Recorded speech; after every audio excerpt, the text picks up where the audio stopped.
Chers frères et sœurs, bonjour. Bienvenue à nouveau à un autre épisode de cette série de vidéos YouTube, si vous voulez, qui cherche à éclaircir, à clarifier l'essentiel de notre foi en explorant les grandes vérités auxquelles on a à croire et qui sont exposées dans notre credo. En fait, ils ne sont pas exposés, ils sont juste affirmés, les grandes vérités dans le credo qu'on récite chaque dimanche à l'église, à la messe.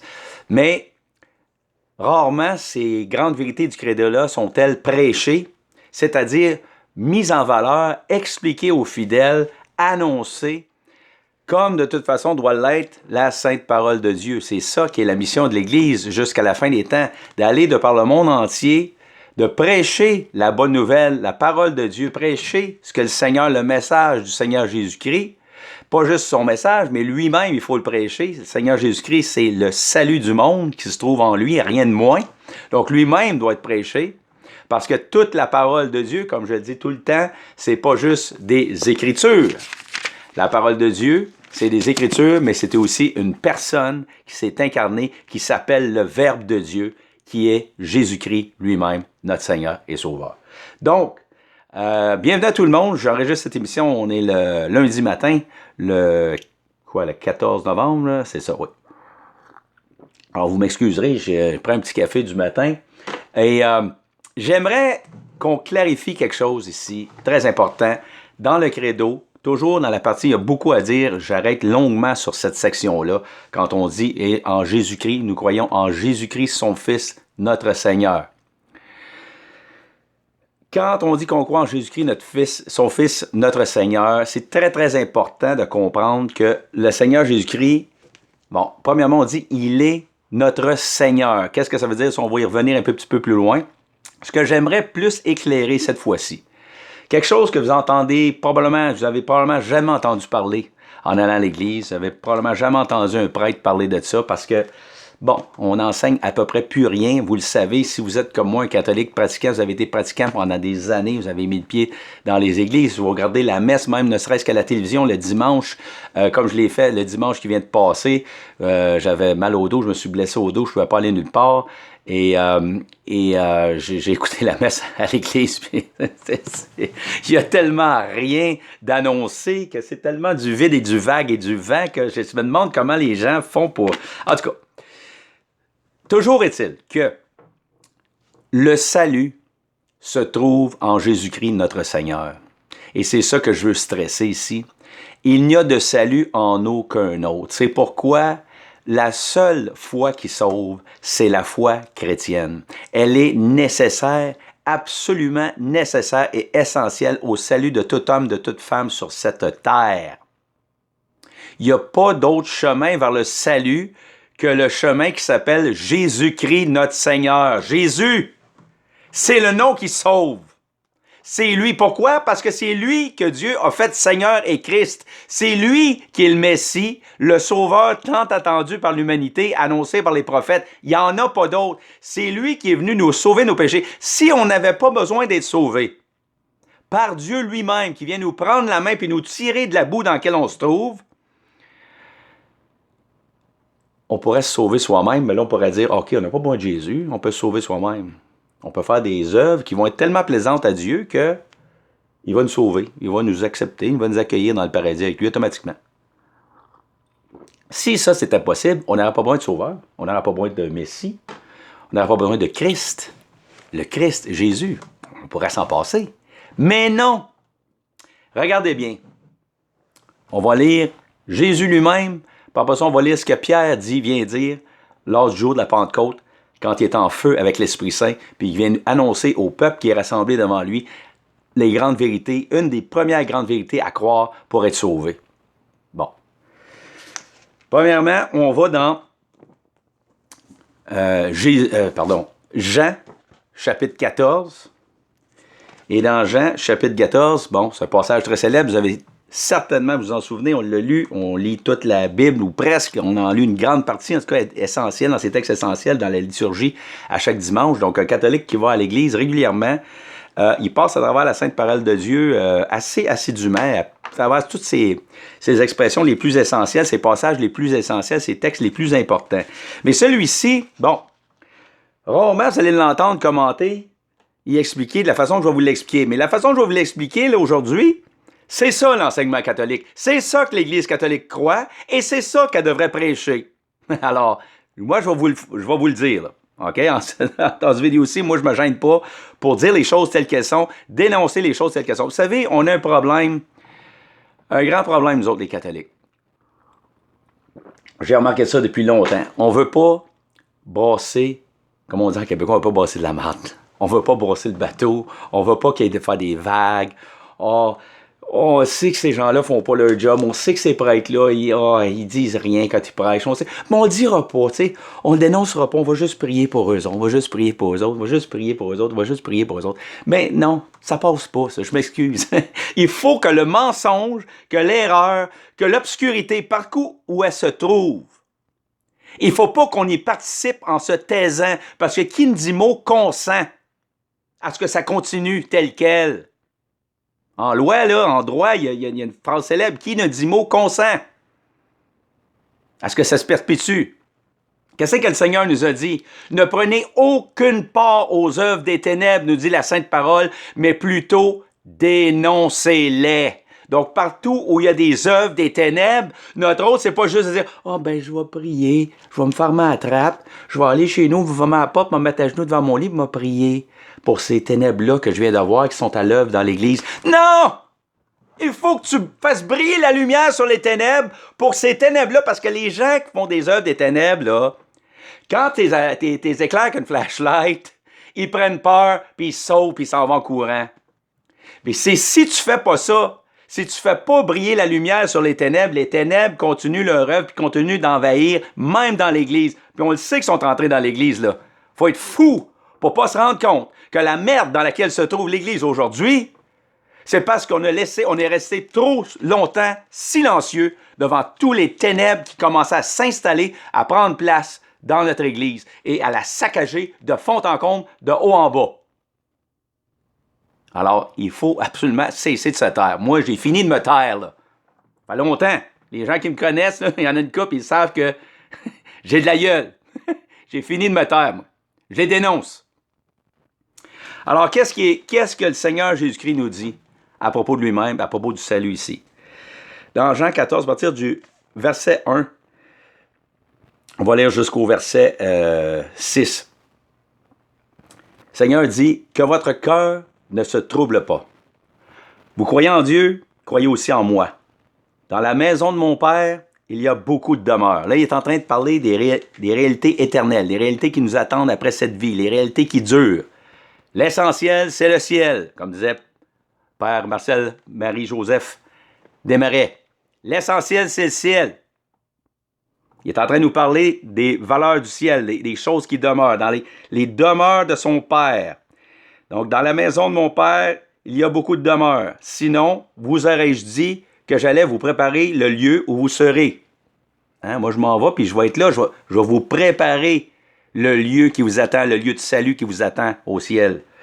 Lorsque je serai allé vous le préparer, je reviendrai et je vous prendrai avec moi, si bien que là où je suis, vous serez vous aussi. Donc, était tout bas, les fidèles croyants en moi, là, vous allez être à la même place que moi. Vous vous emmenez avec moi auprès de mon Père, dans une demeure préparée pour vous auprès du Père au ciel. Quant au lieu où je vais, vous en savez le chemin. Là, Jésus, il dit à ses apôtres, il est en train de parler à ses 12 apôtres, il dit, quant au lieu où je vais, vous savez déjà le chemin. Oh! Vous savez déjà le chemin? Comment ça, vous savez déjà le chemin? Là, Thomas, lui, qui est toujours le gars un peu sarcastique, un peu critique, puis qui pose beaucoup de questions, lui, puis on le sait, hein, c'est lui qui va douter, puis qui va dire, moi, si je mets pas ma main dans ses plaies, moi, écoutez, là, attendez une minute, là, moi, ça me prend un petit peu plus, là. Thomas, il nous représente, Thomas, oubliez pas, on est tous un peu semblables à Thomas à des moments d'hiver, puis on est tous, Dieu soit béni, il a pris cet apôtre-là, il l'a choisi, c'est pas mauvais de douter, c'est pas mauvais de se poser des questions, sinon Jésus ne l'aurait jamais choisi comme apôtre, ce gars-là, là. Thomas. Et pourtant, c'est un apôtre de notre Seigneur Jésus-Christ qui a été un des premiers grands évêques de l'Église, qui a fait l'annonce de la parole durant le premier siècle, qui a donné probablement sa vie. On ne sait pas exactement comment il a fini, Thomas. On pense qu'il est fini mort, martyrisé lui aussi. Il a donné sa vie pour le Seigneur. C'est pas une nullité parce qu'il y a eu des doutes. Il a été choisi par Dieu. Donc, il dit, Quant au chemin, vous le savez, vous connaissez, vous savez déjà le chemin, comment vous rendre dans les demeures célestes de mon Père. Oh. Ben là, Thomas, lui, il dit, mais Seigneur, on sait même pas où tu vas. Comment pourrions-nous en connaître le chemin? Là, Thomas, il vient d'affirmer quelque chose. Il dit, Seigneur, on sait pas où tu vas. Est-ce que les apôtres, dans le fond, nous autres, on s'imagine que parce qu'ils suivaient Jésus, là, ils étaient toujours bien au fait de qu'est-ce que Jésus était pour faire, qu'est-ce qu'il était pour décider de faire demain, où il était pour aller, dans quelle ville s'en allait la prochaine ville, etc., etc. Ben non! Les apôtres, là, ils se faisaient tout le temps surprendre par Jésus-Christ. Ils ne savaient jamais... Il va-tu... Mais pourquoi qu'il va là? Mais pourquoi qu'il fait ça? Mais pourquoi il s'en va dans le temple? Pourquoi qu'il parle à la Samaritaine? Ben voyons donc, il s'en va parler... Ben voyons donc, il s'approche d'un lépreux. Ben voyons donc, il ne savait jamais où il s'en allait, le Seigneur Jésus-Christ.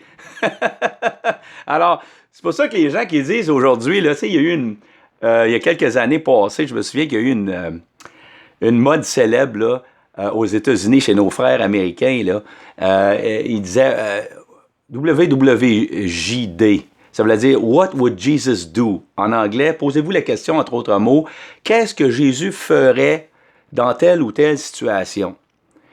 Puis là, ces gens-là pensaient savoir exactement ce que Jésus aurait fait s'il avait été confronté à telle ou telle ou telle situation.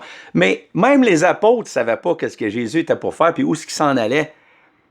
Quand il était confronté constamment à des situations, puis les apôtres ne savaient pas exactement qu'est-ce qu'il était pour faire, qu'est-ce qu'il était pour dire, où est-ce qu'il était pour aller. Alors, c'est un petit peu illusoire pour nous autres aujourd'hui de dire, si ses propres apôtres n'étaient pas capables de prévoir les actions de Jésus, comment est-ce qu'on peut prétendre, nous autres, savoir exactement ce que Jésus ferait dans telle ou telle situation? Oh, moi, je le sais, Jésus, il ferait ça, il dirait ça, il ferait telle chose, il irait à telle place. On ne le sait pas. On ne le sait pas. En réalité, on ne le sait pas. Humblement, on doit avouer, on ne le sait pas. Il est le Seigneur Dieu de l'univers. Ses pensées sont infiniment au-dessus des nôtres. Pensez qu'on peut deviner ses pensées en toute chose? Non. Alors, Thomas lui dit donc, Seigneur, nous ne savons même pas où tu vas. Comment pourrions-nous en connaître le chemin? Et là, c'est là que le Seigneur a sa fameuse réponse. Jésus répond. Jésus lui dit, je suis le chemin. C'est moi le chemin. Je suis le chemin et la vérité et la vie. Personne ne va au Père si ce n'est par moi. Il vient de parler qu'il s'en allait vers le Père, Jésus, préparer des demeures célestes pour ses disciples, ses apôtres, etc., afin que là où ils soient, eux autres aussi, ils soient au même endroit après leur mort. Puis là, il vient de dire que pour se rendre au Père, justement, qui est dans ces demeures célestes-là, et être avec lui, avec le Père, dans l'au-delà, il faut passer absolument par lui. C'est pas une option. Ce petit passage-là, personne ne va au Père si ce n'est par moi. D'autres traductions vont dire « Nul ne peut venir au Père si ce n'est par moi ». Ça dit tout. On ne peut pas être sauvé sans avoir à passer par Jésus-Christ. Jésus-Christ est la porte du ciel. C'est pas mêlant. Pourquoi qu'il est la porte du ciel? Vous allez dire, mais pourquoi lui? Pourquoi lui plus qu'un autre? Pourquoi lui plus qu'un autre? Parce qu'il y a juste lui qui a fait ce qu'il fallait faire pour payer le prix, pour nous sauver. L'œuvre de rédemption, là, c'est lui qui l'a accompli. Et parce que c'est lui qui l'a accompli à la croix, il nous a sauvés en acceptant librement de mourir pour nous, de prendre le salaire du péché pour toute l'humanité au complet. Puis en prenant ce salaire-là, il a ouvert les portes du ciel, il a débarré le ciel pour nous autres qui nous étaient bloqués avant parce qu'il n'y avait rien qu'on pouvait faire pour se sauver par soi-même. Si on avait pu se sauver par soi-même, comme j'ai dit tantôt, il n'y aurait eu jamais besoin, Dieu n'a jamais eu besoin de nous envoyer un sauveur, un Messie, l'annoncer pendant des siècles et des siècles à travers les prophètes, qu'il y avait un Messie qui s'en venait, qui sauverait le peuple de ses péchés. Alors, c'est lui qui a payé le prix. L'œuvre de la rédemption nous est appliquée juste par lui. C'est lui qui est Seigneur et Christ, comme va l'affirmer Saint Pierre, quand il va sortir prêcher la première homélie, le premier sermon jamais prêché par l'Église, par un homme d'Église, dans les Actes des Apôtres, après que le feu prend dans l'Église. Après que le feu prend aux apôtres, l'Esprit Saint descend, puis là, ils n'ont plus peur, puis là, ils sortent, puis ils se mettent à proclamer le Seigneur Jésus-Christ sans aucune crainte, et affirmer des grandes vérités sans aucune crainte. Comme moi, je l'affirme présentement, j'ai aucune crainte. Le Seigneur Jésus-Christ est sauveur. Il n'y en a pas d'autre. Cherchez-en pas un autre. Puis je vais vous donner une illustration. Regardez bien. Quand vous prenez l'avion, mettons, vous prenez l'avion pour aller d'un autre pays, vous en allez en vacances à l'hiver, si vous êtes encore capable, là, avec l'inflation galopante. Alors, mettons que vous en allez dans un pays autre, un pays chaud à l'hiver, n'importe où. Vous prenez un avion pour vous rendre. Bon. L'avion, quand elle va atterrir, là, elle atterrit-tu sur 2 pistes, 3 pistes, 4 pistes d'atterrissage en même temps? Non. Est-ce qu'elle atterrit à droite de la piste d'atterrissage, à gauche de la piste d'atterrissage, dans la garnotte, dans le sable, dans le champ? Non. L'avion, là, ça va avoir un atterrissage correct, acceptable, qui vous amène à bon port, qui vous amène à destination, c'est-à-dire le pays où vous vous en allez. Elle doit atterrir directement sur la piste d'atterrissage. Une piste d'atterrissage, il y en a juste une qui est désignée pour cet avion-là. À ce moment-là, quand elle arrive, le contrôleur aérien lui dit « OK, vous allez atterrir sur piste numéro 3, piste numéro 4, piste whatever, mais vous en allez sur une seule piste et vous allez devoir poser les roues sur une seule piste afin de faire un atterrissage réussi. » Bon, ben Jésus-Christ, c'est la seule piste d'atterrissage que Dieu nous a donnée pour atteindre le ciel. C'est sur lui qu'on atterrit. C'est lui l'avion qu'on prend, c'est lui la piste d'atterrissage, c'est lui qui nous amène l'autre bord vers le Père. Il n'y en a pas d'autre. C'est simple. Alors, est-ce que ça veut dire que si tu atterris à gauche de la piste ou à droite, tu ne te rendras pas nécessairement à destination? Non. Ça peut arriver que tu réussisses ton atterrissage, là aussi. Mais ça se peut arriver aussi que tu te casses la gueule comme il faut, puis ça se peut arriver que l'avion prenne en feu, puis ça se peut arriver que tu meurs. Si tu atterris à gauche ou à droite de la piste, au lieu de sur la piste. Alors, c'est très dangereux. On ne peut pas commencer à dire aux gens, je suis pas en train de dire là, que tous ceux qui, sans faute de leur part, ignorent Jésus-Christ, ignorent l'Évangile de Dieu, ça ne leur a jamais été annoncé encore, sont automatiquement condamnés. Ils pourront vraiment se rendre au ciel. C'est pas ça que je suis en train de dire. Mais je suis en train de dire que ça devient beaucoup plus difficile de se sauver, c'est beaucoup plus risqué, c'est beaucoup plus dangereux. C'est pourquoi on est envoyé annoncer, proclamer la parole, annoncer la bonne nouvelle jusqu'à la fin des temps. On doit annoncer, nous, l'Église de Dieu, l'Église catholique, sa mission universelle, catholique, universelle, c'est-à-dire envoyée dans le monde entier, pour le salut du monde entier, c'est d'annoncer le Seigneur Jésus-Christ qui est le seul chemin de salut vers le Père. On ne peut pas, nous autres, arriver et changer le message.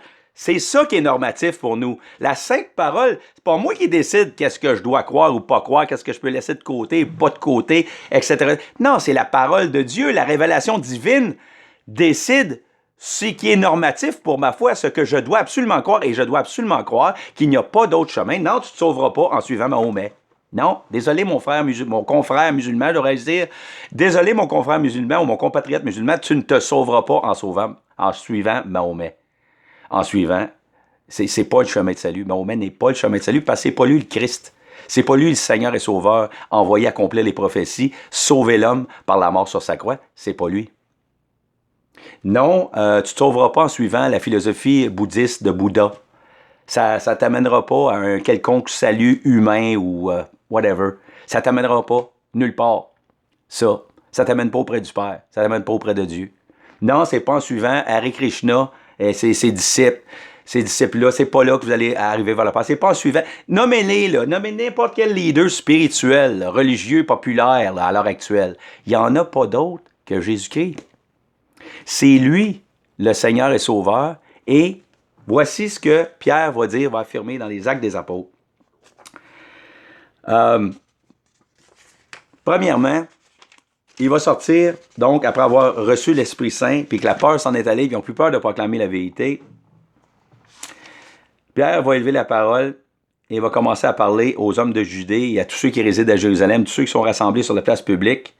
Il va dire, prêtez oreille à mes paroles. Là, je suis dans Actes chapitre 2, verset 14. Pierre debout avec les 11 autres apôtres derrière lui, éleva la voix, leur adressa ces mots. Hommes de Judée, vous tous qui résidez à Jérusalem, apprenez ceci, prêtez l'oreille à mes paroles.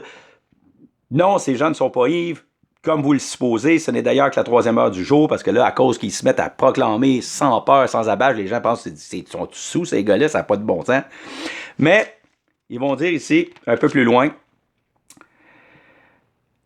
au verset 36, chapitre 2, verset 36, écoutez ce qu'il dit. « Que toute la maison d'Israël le sache donc avec certitude. » Ayez pas de doute là-dessus, mes amis.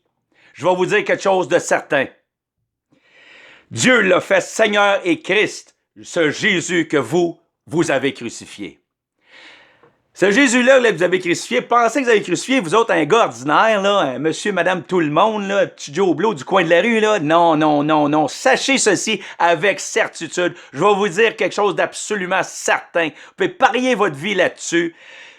Dieu l'a fait Seigneur et Christ, ce Jésus que vous avez crucifié. En d'autres mots, Jésus est Seigneur et il est le Christ, c'est-à-dire, le Christ, c'est la traduction grecque, Christos, le mot Christos, traduit en français par Christ, c'est la traduction grecque du mot Meshia en hébreu qui veut dire le Messie. Dieu l'a fait le Messie, ce Jésus-là. C'était lui le Sauveur, le Messie que vous attendiez, qui a été promis par les prophètes. C'est bel et bien lui et il est Seigneur. Attention, ça c'est toute une déclaration pour les Juifs d'entendre ça.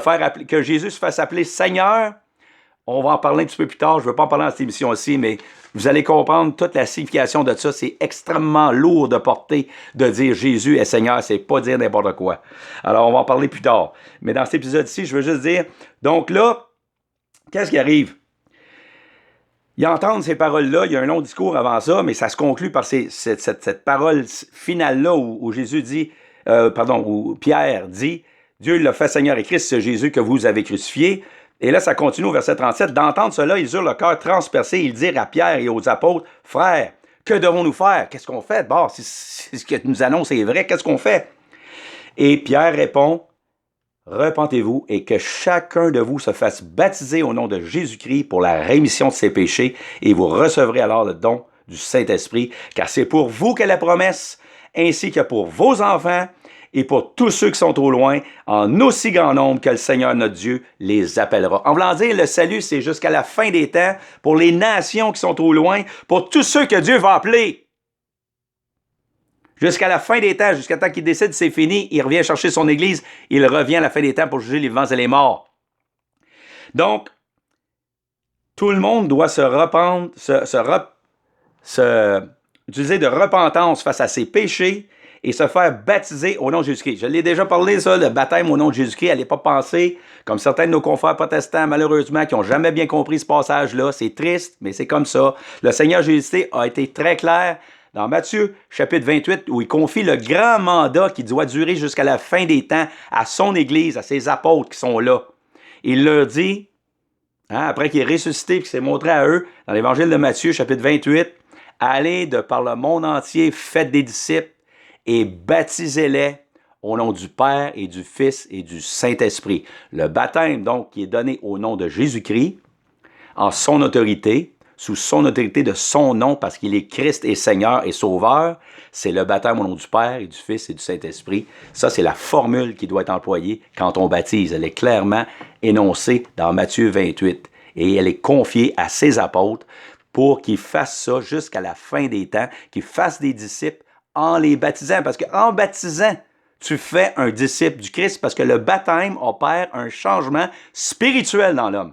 Le baptême nous rattache à Jésus-Christ, et en étant rattaché à Jésus-Christ, en devenant membre du corps du Christ, parce que le Saint Paul va dire dans la lettre aux Corinthiens, « Vous tous qui avez été baptisés en Jésus-Christ, vous avez revêtu le Christ Jésus lui-même. » Donc, vous êtes intégrés à Jésus-Christ, vous êtes membre de son corps, et donc, vous pouvez recevoir de lui le salut qui vous a mérité, qui vous a gagné à la croix. C'est comme ça que le salut nous est communiqué par le baptême en premier lieu. Ça commence direct là. Et là, on reçoit l'Esprit Saint qui vient habiter parce que tu es baptisé au nom du Père, du Fils et du Saint-Esprit.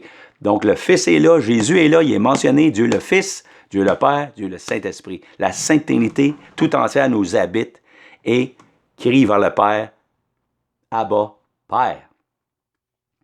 Alors, c'est très important. C'est lié, le baptême est lié au salut parce que Jésus est le seul chemin de salut. Donc, il faut être baptisé du baptême de Jésus-Christ, que Jésus-Christ a institué. Et pas un autre. C'est pas n'importe quoi, c'est pas une petite blague, ça. Pas une petite blague, on prend pas ça à la légère. Là. Je te baptise pas sous n'importe quelle formule. Je dois utiliser les paroles mêmes de la Sainte Écriture, que la Sainte Écriture, que la parole de Dieu a établie comme normative. Et cette parole-là, c'est bel et bien le baptême au nom du Père, du Fils et du Saint-Esprit. Bon, ceci dit,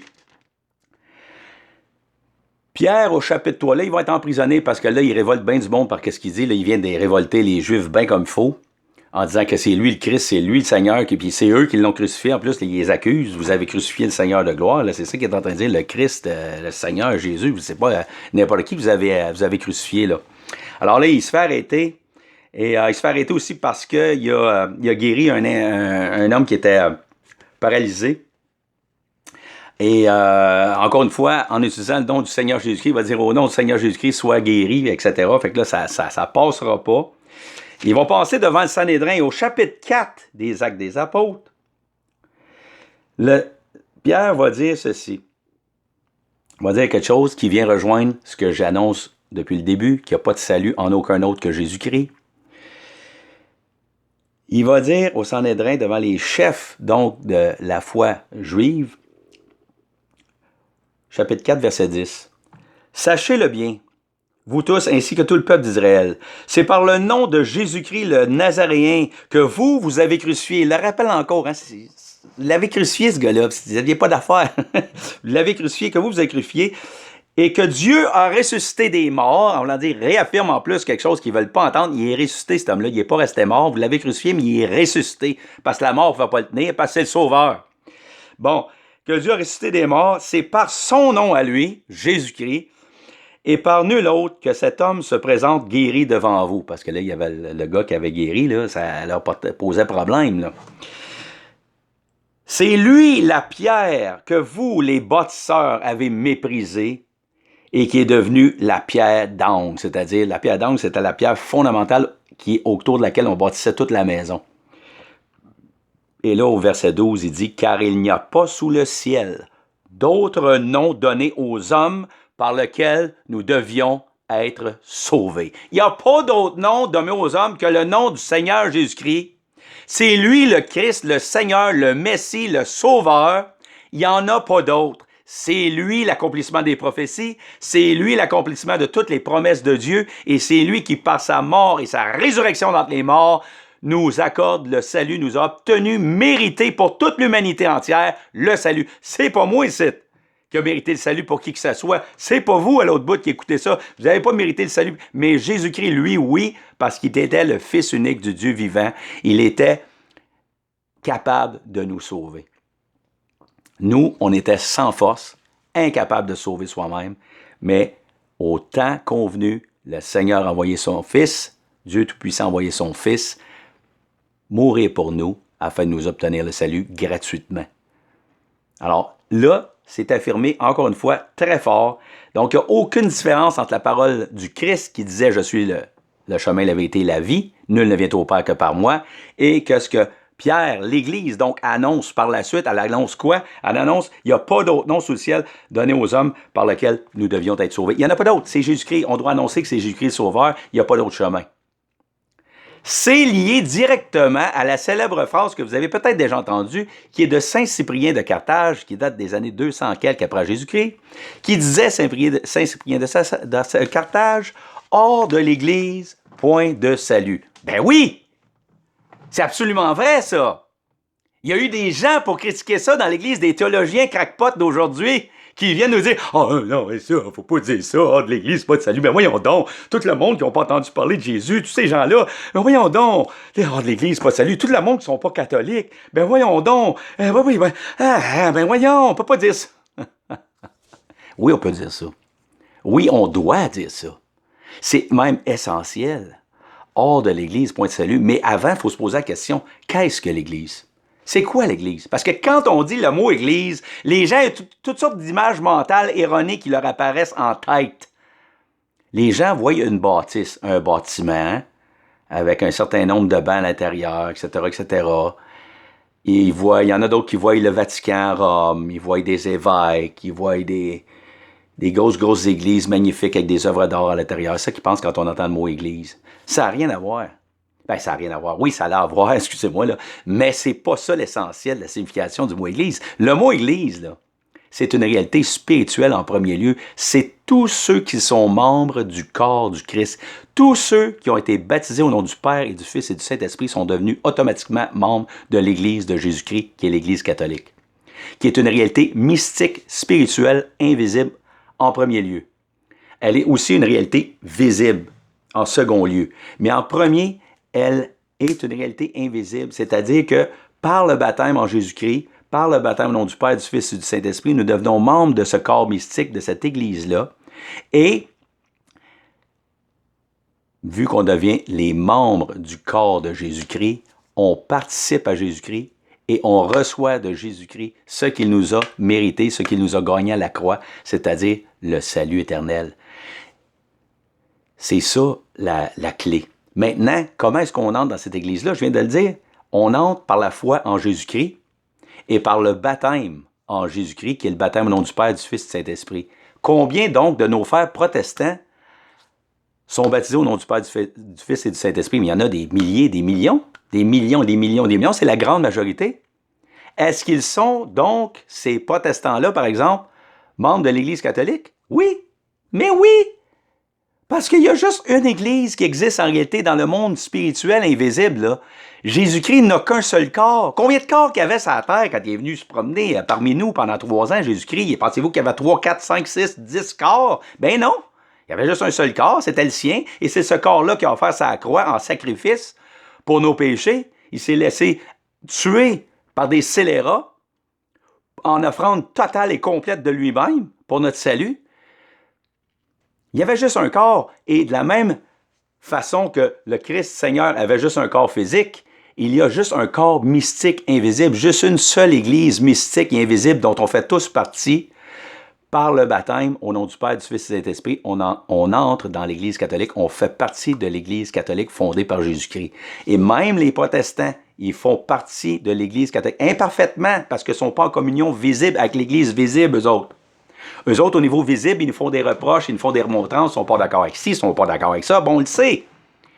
Mais, malgré tout, même s'ils ne sont pas d'accord avec ci, pas d'accord avec ça, puis ils nous font des remontrances, ils sont dans la réalité mystique invisible de l'Église parce qu'ils ont bel et bien reçu l'unique et seul baptême au nom du Père, du Fils et du Saint-Esprit qui les intègre invisiblement dans la réalité spirituelle au seul corps mystique que Jésus-Christ a, qui est son Église, la Sainte Église catholique. Donc, tous ces gens-là sont dans l'Église catholique sans même s'en rendre compte.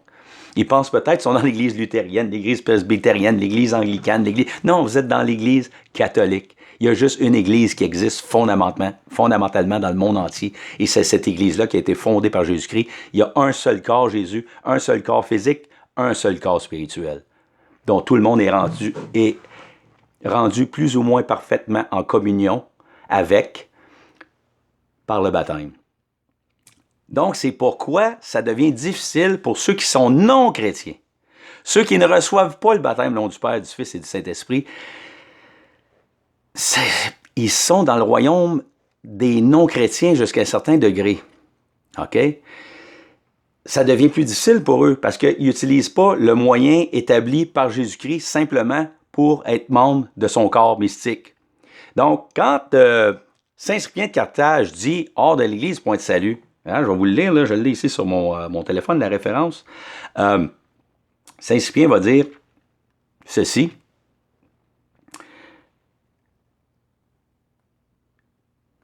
Ce qu'il a dit, c'est ceci. C'est, en réalité, en latin, là, ce qu'il a dit, c'est Salus extra ecclesiam non est.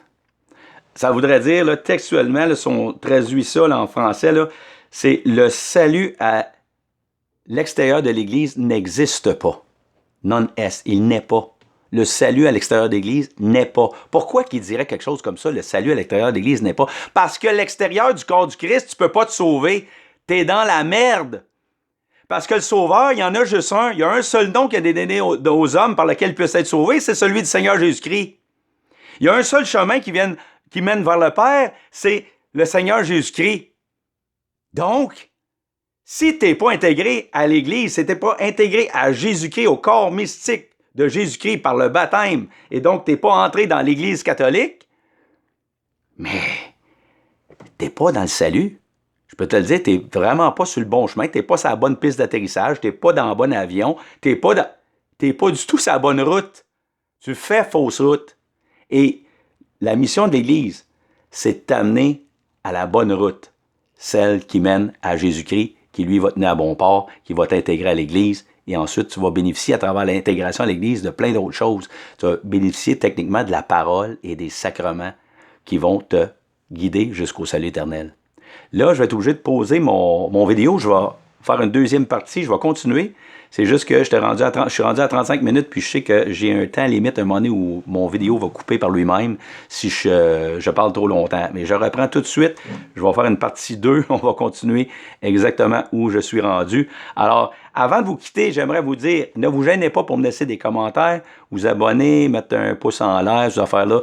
Vous savez comment ça marche sur YouTube. Vous savez que vous pouvez aller en bas, faire un commentaire, me dire « Salut, bonjour, Jean, comment ça va? » Dites-moi ce que vous pensez de cette série d'enseignements.